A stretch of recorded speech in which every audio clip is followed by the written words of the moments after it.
Professional wrestling in Detroit and its surrounding areas has had an impact on people from all over the country and all over the world. Battles, Bouts, and Brawls has gotten the attention of these Hollywood insiders, just to name a few. Well, the Sheik was a maniac. I mean, he would, as you come out of the match, he would just get close enough to you to stab you. I mean, it was almost like an assault case. And you kind of go, wow, that's not even a wrestling match. This guy's just like assaulting this guy with a big pin or whatever. There was never any real wrestling moves because if he did, then it would almost become like a sport. But you know, wrestling, the original Sheik, was more like a survival test. You know, at the end of the day, you really believed that Ed Farhat was dangerous. I mean, there was no doubt in my mind that guy was dangerous. He was a dangerous maniac. And Abdullah was the same way. I mean, I had very little doubt that that guy was one scary, dangerous man. Yeah, well, Blassie was sort of, he was a perennial, you know, mainstream wrestler, as both as a heel and a good guy in the LA area.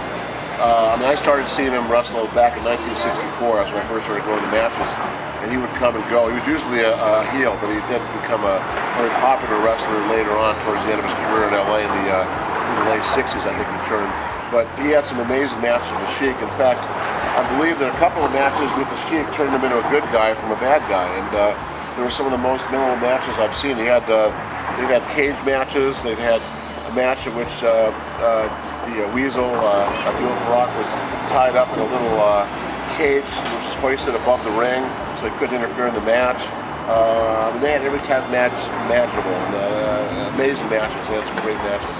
And I believe most of them were either double disqualification or somebody got disqualified. I don't think there ever was a clear-cut winner between those two. I got to tell you, there's wrestling all over the world. Everybody loves wrestling, but there's no wrestling like Detroit wrestling. Those people know their wrestling, and that's true. Like a Killer Kowalski, you know, in a different age, in a different time, 500 years ago, he would have been a king. He would have been a king. These guys have wined and dined with kings. These guys have wrestled in front of oil sheiks. These guys have wrestled in front of royalty. They've traveled every corner of the globe. They're a lot more interesting and diverse and eclectic than most 9-to-5ers.